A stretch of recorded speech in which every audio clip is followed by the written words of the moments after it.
शख्सियत का है, ये पतन उस रहनुमा का है, ये पतन उस नेता का है जो सिर्फ और सिर्फ वाहिद अकेले लोकसभा के अंदर अगर बात को उठाते हैं, आपकी मस्जिद की बात हो, आपके कब्रिस्तानों की बात हो, या शमशान घाट की बात हो, या सीए की बात हो, या एनआरसी की बात हो, या मस्जिद की बात हो, या मदरसे की बात हो, अगर तुम्हारे दीन की कोई बात आती है दुनिया में, तो आप लोगों को सिर्फ और सिर्फ उस दिन बैरिस्टर असदुद्दीन ओवैसी दिखाई देते हैं कि वो ही लोकसभा में चीख रहे हैं। चीख क्यों कहते हैं कि मैं अपने समाज का नेता हूँ, मैं अपने समाज की बात करूंगा, हक और हकूक की बात करूंगा।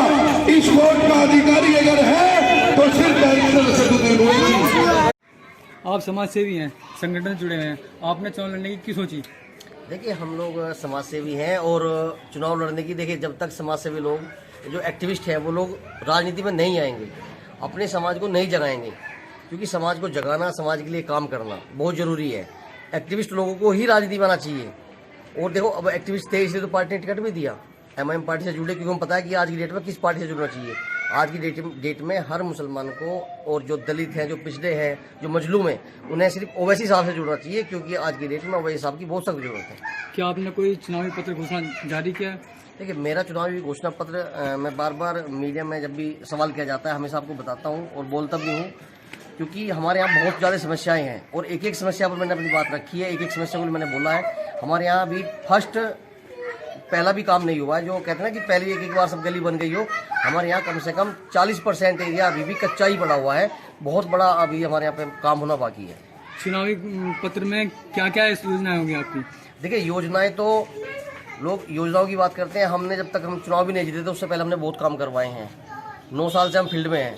और रही बात चुनाव के बाद क्या काम होंगे, हम अगर पढ़ाई की बात करें, शिक्षा की बात करें, तो शिक्षा में तो सबसे बड़ा हम काम ये करवा सकते हैं कि ईडब्ल्यूएस के कोटे से हम प्राइवेट स्कूलों में एडमिशन करवा सकते हैं। लोग बात करते हैं कि हम सरकारी स्कूल में बच्चों को ठीक करवाएंगे, ऐसा करवाएंगे, वैसा करवाएंगे। मैं कहता हूँ बच्चों के प्राइवेट स्कूल में बढ़ावा, जहाँ हमारे बच्चे पढ़ते हैं वहाँ कॉलोनी के जो गरीब लोग हैं उनके बच्चे मैं उन्हीं स्कूल में पढ़वा दूंगा और किसी का एक पैसा नहीं लगेगा, क्योंकि एक ईडब्ल्यूएस का कोटा होता है।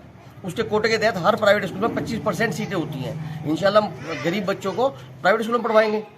दूसरी बात, और बहुत सारी योजना होती है, सरकार से जितनी भी योजनाएं मिलती है, एक एक योजना को निकाला जाएगा, चाहे वो सेंट्रल गवर्नमेंट की हो, चाहे स्टेट गवर्नमेंट की हो।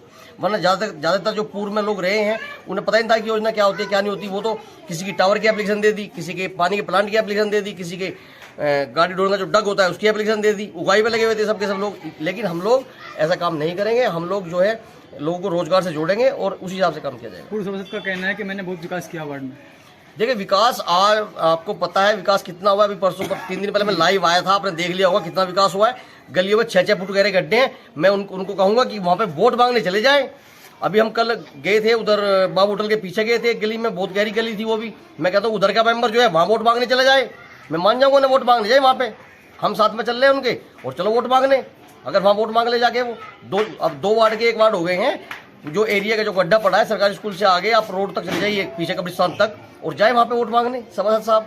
तो वहाँ की जनता बता देगी विकास हुआ है कि नहीं हुआ है।